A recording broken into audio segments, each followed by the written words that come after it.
आज हमारे पास जो सामग्री है वो पहली नज़र में तो IBPS FO यानी एग्रीकल्चर फील्ड ऑफिसर के इंटरव्यू के पीछे की पूरी साइकोलॉजी का एक्सरे है। अच्छा। इसमें मॉक इंटरव्यूज हैं, मुश्किल सवालों से निपटने की तरकीबें हैं और सबसे ज़रूरी ये समझाने की कोशिश है कि वो 15 मिनट आपकी पूरी तैयारी पर भारी कैसे पड़ सकते हैं। तो आज हम इसी का कह सकते हैं कि पोस्टमार्टम करने वाले हैं।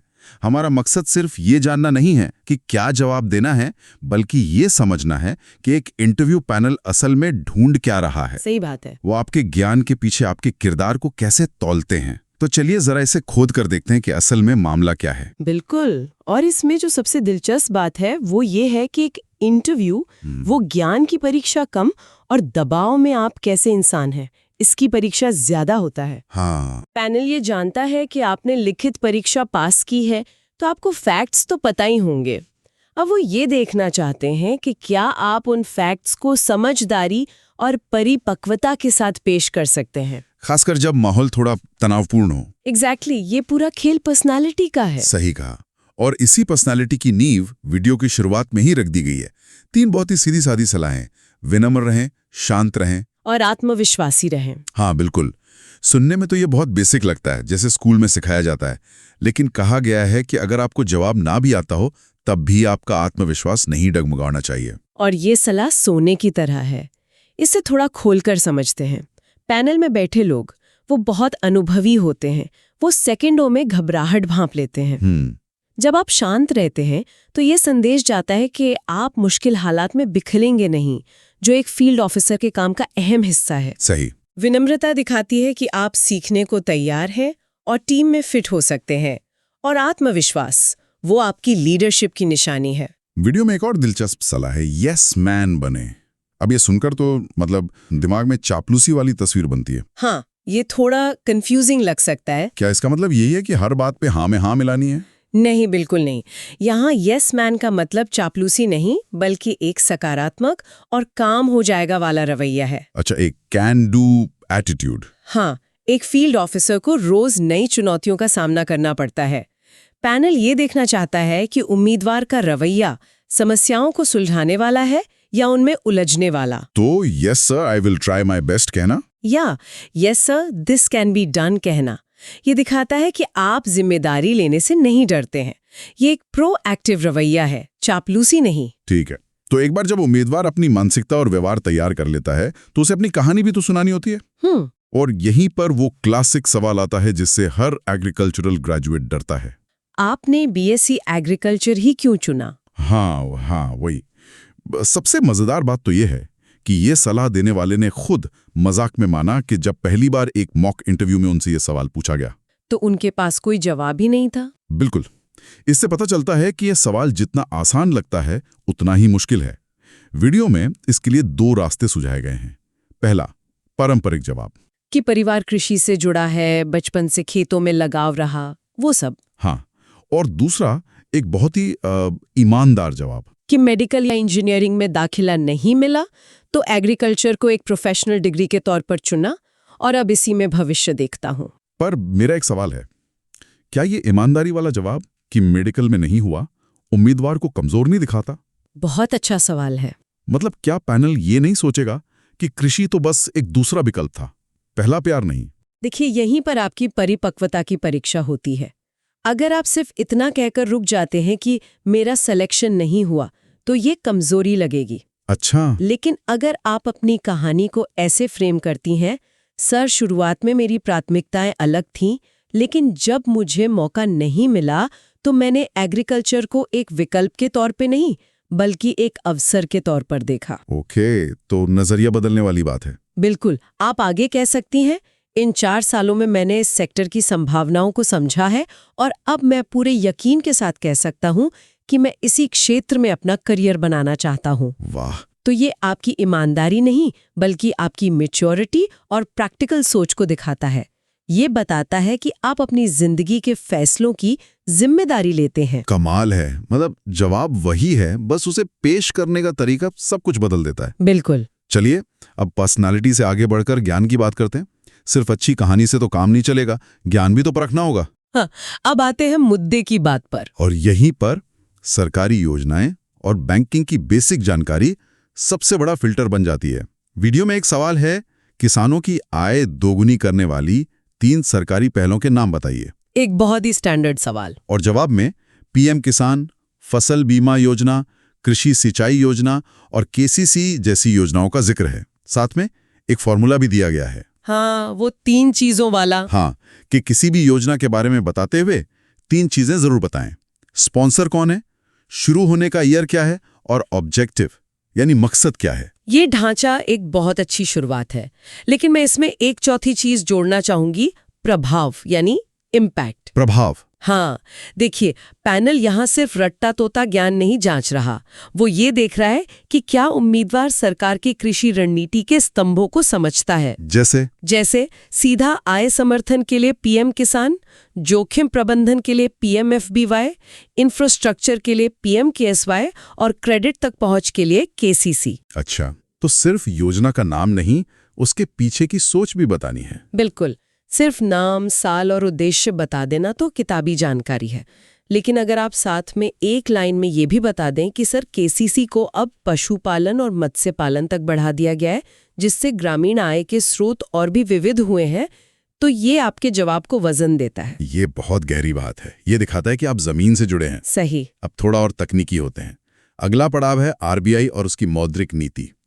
रेपो रेट, सीआरआर, एसएलआर, ये शब्द सुनते ही कई उम्मीदवार घबरा जाते हैं। हाँ, ये अक्सर डरावने लगते हैं। वीडियो में वर्तमान रेपो रेट 6.50% बताया गया है और इन टर्म्स को समझाया भी गया है। और यहाँ पैनल ये नहीं जांच रहा है कि आपको अर्थशास्त्री बनना है या नहीं, वो बस ये देखना चाहते हैं कि क्या आप उस बड़े आर्थिक फ्रेमवर्क को समझते हैं जिसमें आपका बैंक काम करता है। मतलब परिभाषा रटने से ज्यादा जरूरी है उसे समझना। हाँ, रेपो रेट की परिभाषा तो कोई भी बता देगा, लेकिन क्या आप उसे सरल भाषा में समझा सकते हैं? आप कैसे समझाएंगे? मैं इसे ऐसे समझाती हूँ कि आरबीआई बैंकों का बैंक है। जैसे हम अपने बैंक से लोन लेते हैं, बैंक भी जरूरत पड़ने पर आरबीआई से उधार लेते हैं। ठीक है।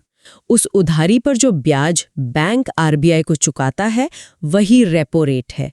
जब ये बढ़ता है तो बैंकों के लिए पैसा महंगा हो जाता है और वो आगे हमें महंगा लोन देते हैं। और जब घटता है तो लोन सस्ता हो जाता है। बिल्कुल, ये समझना दिखाता है कि आप सिर्फ परिभाषा नहीं रट रहे हैं, बल्कि आप समझते हैं कि आरबीआई कैसे पूरे देश में पैसे के बहाव को कंट्रोल करता है। और इसका सीधा असर आपके बैंक के लोन बिजनेस पर पड़ता है। एग्जैक्टली।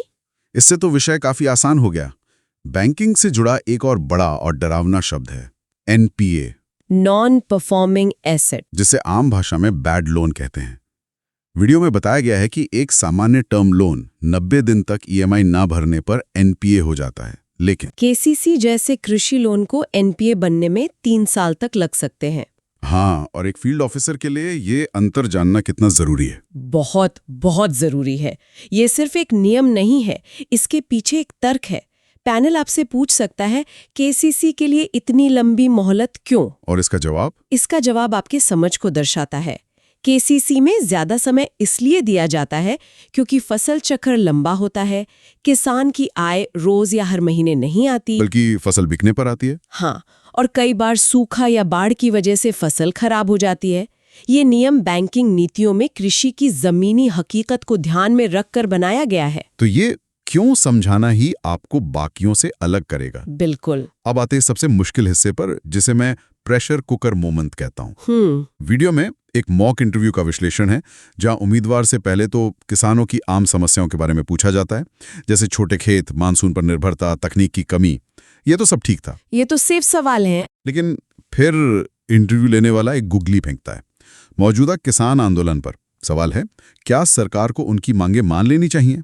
और यहीं पर असली परीक्षा शुरू होती है। हाँ, उम्मीदवार एमएसपी की कानूनी गारंटी और लोन माफी का जिक्र करती हैं। और यहाँ पर वीडियो में जो सलाह दी गई है वो हर सरकारी नौकरी के उम्मीदवार के लिए एक सुनहरा नियम है। क्या है वो सलाह? सलाह है, इस मुद्दे पर पूरी तरह न्यूट्रल रहें, ना सरकार की आलोचना करें, ना किसानों के पक्ष में भावुक हों।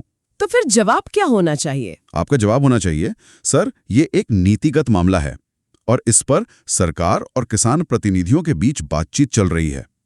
मुझे विश्वास है कि सरकार जो भी फैसला लेगी वो सभी के हित में होगा। और एक बैंक अधिकारी के तौर पर आपका काम एक बैंक अधिकारी के तौर पर मेरा काम सरकार द्वारा लागू की गई नीतियों को जमीनी स्तर पर प्रभावी ढंग से पहुंचाना होगा। लेकिन क्या ये एक बहुत ही सुरक्षित और रोबोटिक जवाब नहीं लगता? क्या इससे ये नहीं झलकता कि उम्मीदवार की अपनी कोई सोच ही नहीं है? बिल्कुल नहीं। ये दिखाता है कि उम्मीदवार अपनी भूमिका और उसकी सीमाओं को समझता है। एक पब्लिक सेक्टर बैंक का कर्मचारी एक एक्टिविस्ट नहीं होता। उसका काम नीति बनाना नहीं, नीति लागू करना है। बिल्कुल। ये जवाब आपकी निष्पक्षता, व्यावसायिकता और परिपक्वता को दिखाता है। पैनल यही देखना चाहता है। वो आपकी व्यक्तिगत राजनीतिक राय में दिलचस्पी नहीं रखते। वो ये देखना चाहते हैं कि क्या आप सिस्टम का एक जिम्मेदार हिस्सा बन सकते हैं। हाँ। इसी से जुड़ा एक और विवादास्पद सवाल है कर्ज माफी। डेट वेवा। एक और मुश्किल टॉपिक। वीडियो में सलाह है कि इसके दोनों पहलू बताएं। किसान के लिए ये एक बड़ी राहत है, लेकिन एक बैंकर के नजरिए से ये एक खराब क्रेडिट संस्कृति को भी जन्म दे सकता है। बिल्कुल, और ये एक अधिकारी के लिए सबसे जरूरी गुणों में से एक है, एक ही सिक्के के दोनों पहलुओं को देख पाना। तो इसका एक संतुलित जवाब क्या हो सकता है? आप कह सकती हैं, सर, कर्ज माफी किसानों को तत्काल संकट से उबारने में मदद कर सकती है, खासकर प्राकृतिक आपदाओं के बाद। लेकिन बैंकर के दृष्टिकोण से अगर ये बार-बार और बिना किसी ठोस योजना के किया जाए, तो इससे उन ईमानदार कर्जदारों को गलत संदेश जा सकता है जो समय पर अपना लोन चुकाते हैं। और इससे बैंक की वित्तीय सेहत पर भी असर पड़ता है। बिल्कुल। ये संतुलित जवाब दिखाता है कि आप सिर्फ एक पक्ष नहीं देखते, बल्कि पूरे सिस्टम पर पड़ने वाले असर का विश्लेषण कर सकते हैं। ये एक अधिकारी वाली सोच है। तो आज की इस पूरी बातचीत से जो बात निकल कर आ रही है वो ये है कि एक सफल इंटरव्यू वो सिर्फ जानकारी का प्रदर्शन नहीं है। नहीं। ये आपकी मानसिकता, आपकी कहानी सुनाने की कला, आपकी ज्ञान की गहराई और सबसे बढ़कर दबाव में शांत और संतुलित रहने की आपकी क्षमता का एक मिला-जुला पैकेज है। और एक अधिकारी के तौर पर आप कैसे साबित होंगे? मतलब आपका ज्ञान तो लिखित परीक्षा में परखा जा चुका है। हाँ, अब आपके व्यक्तित्व की बारी है। और श्रोताओं के लिए एक सवाल छोड़कर जाते हैं। इस पूरी चर्चा के बाद सोचिएगा, आपके अपने जीवन का ऐसा कौन सा अनुभव है जो सीधे तौर पर भले ही कृषि या बैंकिंग से ना जुड़ा हो, लेकिन ये साबित करता हो कि आपने एक फील्ड ऑफिसर के लिए जरूरी सहानुभूति और दृढ़ता दोनों है। कोई ऐसा अनुभव जब आपने किसी मुश्किल स्थिति को संभाला हो या किसी की मदद की हो? बिल्कुल, उस कहानी को तैयार रखिएगा क्योंकि आपकी असली ताकत उसी में छुपी है।